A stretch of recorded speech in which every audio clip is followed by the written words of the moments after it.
Hello again, friends, and welcome to another segment here on Doc G's Wine and Spirits Review. As we approach the holiday, I thought I would get some wines all lined up for you and offer you some great food pairings and wine pairings that you can use for your friends and family as the Christmas day approaches. It's just around the corner here. So welcome to Christmas 2024. And hello from your wine Santa. So to help us get started, the only thing I'm going to sip here today, because it is a festive day, well, festive day is coming, and we all know that sound. Cheers, and I'll say it now, Merry Christmas. So let me get my whistle wet before I start talking. This is one of my favorite bubblies. I'm actually going to talk about this.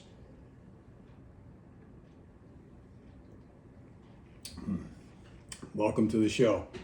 So, let me set that aside and begin our little journey here today.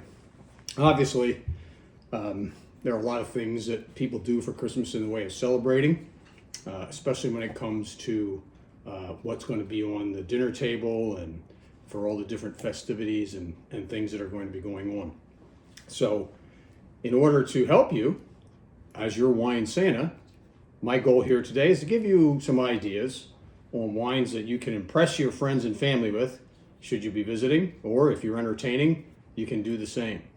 So what I'd like to do is run through a series of whites, a rosé, a red, I've got a sparkling here on the table, and tell you some great suggestions for wines that you might decide to serve. So with that, before we move on, I do want to say one thing about viewing these spots. Facebook, for whatever reason, has changed their algorithm, and I always enjoyed looking back after I post these to see who's actually viewed it. I can no longer do that. Facebook has changed it with their privacy rules. So if you would like what you see, then I can tell who liked it. But if you just view it, I'll never know if you saw it, and I certainly enjoy knowing who is tuning in. So enough of that, let's begin our wine Santa journey here.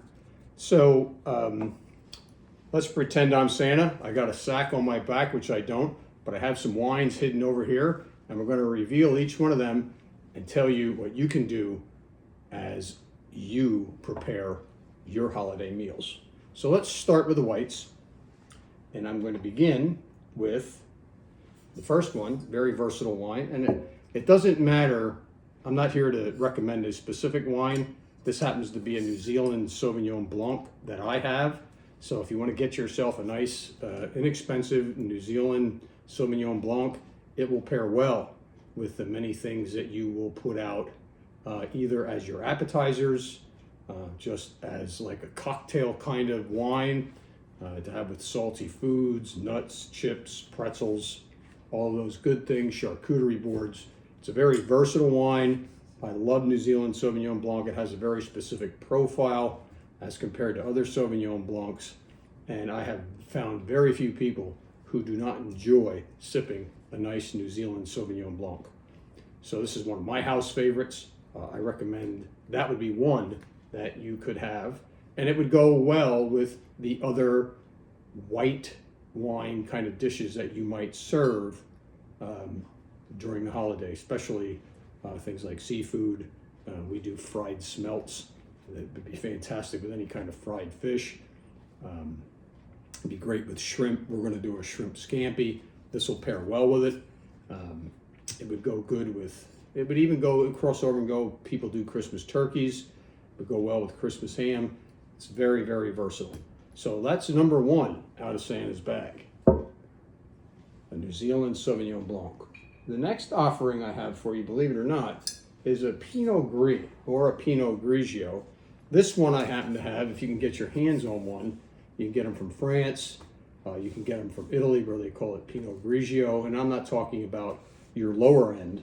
Get yourself a nice Pinot Gris from the Finger Lakes. It's a very versatile food wine. It has more of a medium body.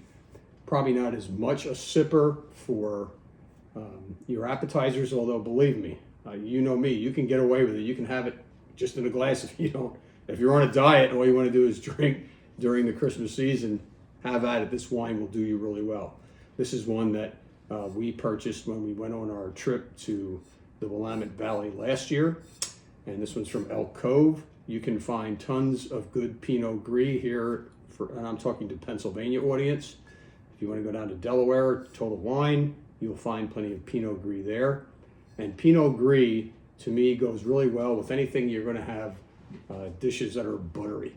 If you're going to do like a shrimp that has, a creamier sauce in it. A Pinot Gris, believe it or not, people think Pinot Gris is kind of like a sipper. It's really a food wine. And especially when you get the higher end ones that are really rich and creamy.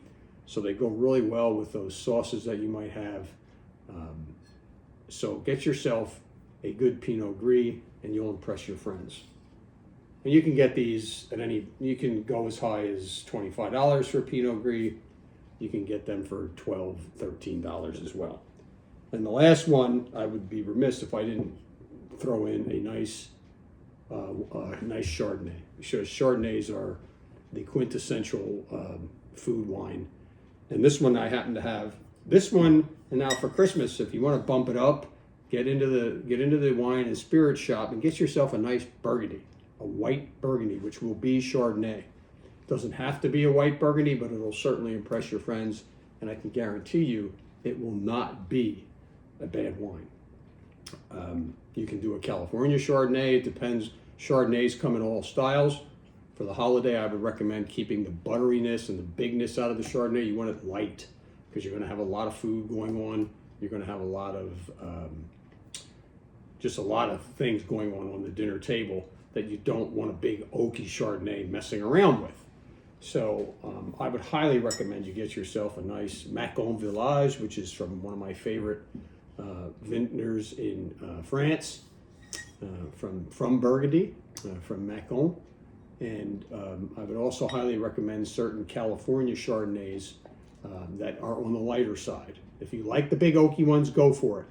I don't prefer them in general, and I think they kind of mess up the meal if you get them too big on the oak and the wood. Now, as far as food pairings, a Chardonnay will go great with everything else that these two other white wines would go with. It is definitely more versatile in terms of the different kind of main courses that you can have with it. It will pair well with shrimp. It will pair well with white fish, depending on what you're going to have. Some people have lobster for the holiday, and lobster and Chardonnay are like a cliche. So that would go really well. This would go really well with a Christmas ham, go well with a Christmas turkey. If you happen to do a chicken kind of thing for whatever you do, people are all over the place with Christmas meals. This would complement anything in the white wine and food pairing category that you can find. So let's review before we move on to our next segment. Get yourself a nice Sauvignon Blanc, a nice Pinot Gris, Pinot Grigio, and get yourself a nice Chardonnay for the Christmas holiday, and you will not go wrong.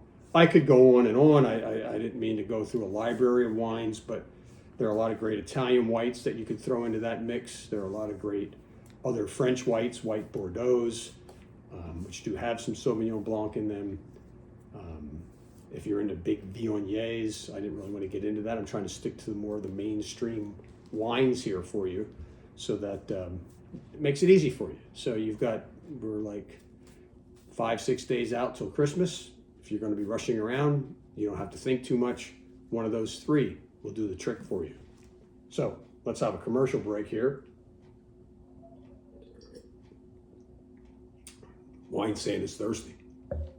So, bridging from your white wines to your reds. I'm a rosé fan, and this is one that I actually found on WTSO, $11 a bottle. The reason that I'm featuring this one is that it's a blend. It's a Provençal style rosé, which means it probably has a little Grenache, a little Syrah, a little Mourvedre. Could have some other things in it. This one's nice and pale. It'll have a little bit of body on it, not much. This is the quintessential before you get started wine. If you're not really sure, you're not sure about red, you're not sure about white, grab yourself a nice rosé. I wouldn't worry too much about trying to pair a rosé with food, because you've got lots of wine and you've got lots of, you've got lots of white wine you can think about and lots of red. Have a rosé around or two for people that want to this would be your sipper. This could probably precede the gathering that you're having if all you want to do is sip wine and you don't want to have a cocktail. And the cocktails, I'm not even getting into those, because everybody has their own thing with cocktails. But with wine here, I'm sure wine will most likely show up on your dinner table during the holiday. So the Provençal style rosé is one that you would want to get your hands on. Very inexpensive. They're in abundance. You can get them in the supermarket. You can get them obviously in the wine and spirits shop. If you shop online, you can get them. But you won't have any trouble going and grabbing one or two, however many you need, before the approaching Christmas holiday next Wednesday. So with that, this one happens to be a Côte d'Aix-en-Provence. I've actually been there. I did do a little research in this wine, and I know it is a blend, as I described, with some Grenache and Syrah and Mourvedre in it. And it is a fantastic sipper. I've had it. I've given away it as gifts because it's so good. And if you're not going to find this one, but if you go to your wine and spirit shop, or if you shop, whatever you shop, Wegmans, Giant, wherever you are, you'll find yourself a nice Provençal style rosé. So go for that, and we're going to set that one aside now and do another commercial break. Wine Santa's working very hard here.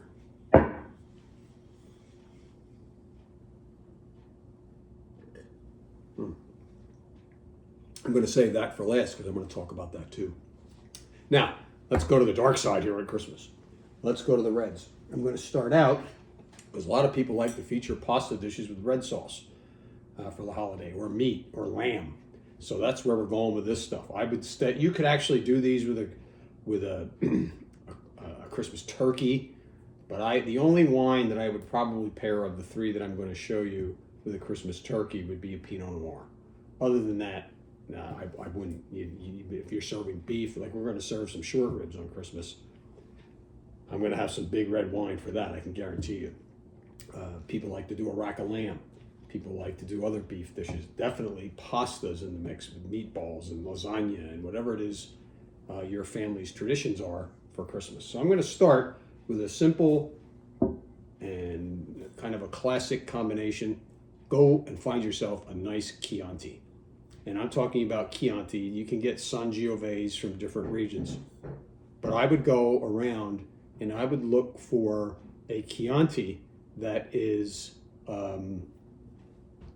something in the $10 to $20 price range, and a wine that will pair very well with your spaghetti and meatballs or any kind of red sauce. It'll also go well with meats, and it'll go well with all of the things that go along with just like an Italian style Christmas meal. So get yourself a nice Chianti. Look for a Chianti Classico if you can.